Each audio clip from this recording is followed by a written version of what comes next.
Baker Mayfield's getting pretty good at apologizing at post-game press conferences. Cece, should the NFL be worried about Baker Mayfield's antics? No, I wouldn't be worried about him. The reason why is because he can play, of the 22 positions on the field, he can play 21 of them and not have to worry about this if this was as far as if you're worrying about his character. Okay. Because the only one reason why you're worried about it because he's the quarterback. Yeah. Like if he was a wide receiver or running back, you'd be like, hey, man, the guy was involved in the game, the guy's fiery and everything. But rumor has it he had a little jock itch. That's what he was telling the guys about. Hey, man, I got a little jock itch. Like the guys were like, no, I don't believe you. So then he tried to plead his case a little more. Why has he got an itch? Cece, you're saying because he's a jock. You would. There you go.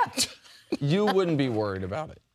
But, man, you are not the typical NFL GM, the anonymous scout we hear from all the time, the anonymous front office guy. And I feel like these guys, in my experience, especially with quarterbacks, are always looking for potential, quote, character issues, unquote, to tear guys down with. And when you add to the fact, I don't care that he planted the flag, but I'm sure that ruffled some feathers. I do care a little bit that he ran from the cops, resisted arrest, got arrested and hit with 4 charges in the offseason. And now this, in a game, listen, I know Kansas wouldn't shake his hand. I know they took a really cheap shot on him during the game. And I know he was fired up. Even though you wouldn't be worried about it, don't you think there are NFL teams right now, at least some, looking at him and saying, a little too much Johnny Manziel for my taste? He's not Johnny Manziel.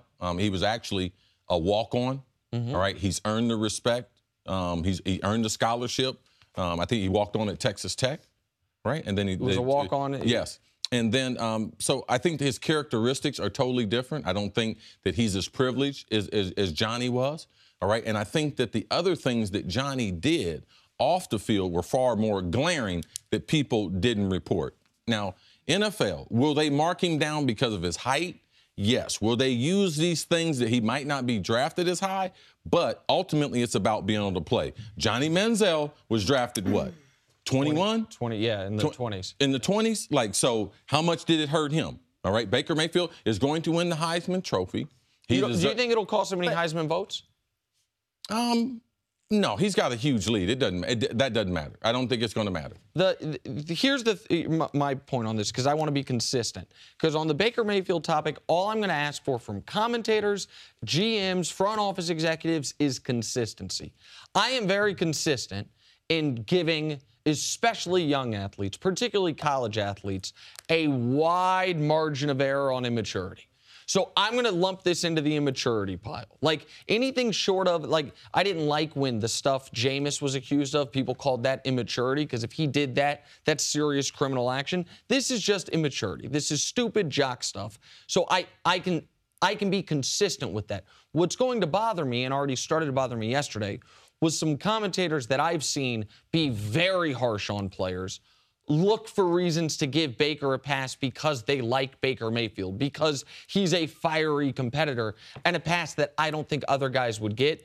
I wouldn't freak out about this, but I wouldn't freak out about a lot of the stuff anonymous GMs, front office scouts freak out about during the draft. I also think that we're getting to a time where maybe it's different than what we were talking about, but I think NFL GMs are sort of leaning the other way, and they're being more lenient with letting kids who have a lot of issues or off-the-field issues, whatever, come into the draft. Maybe they slip it a little bit. But we saw a lot of that last year with a bunch of guys that came in with sort of colorful backgrounds and records on and off the field play. But I guess my question to you about Baker would be, how does this kid project to the next level?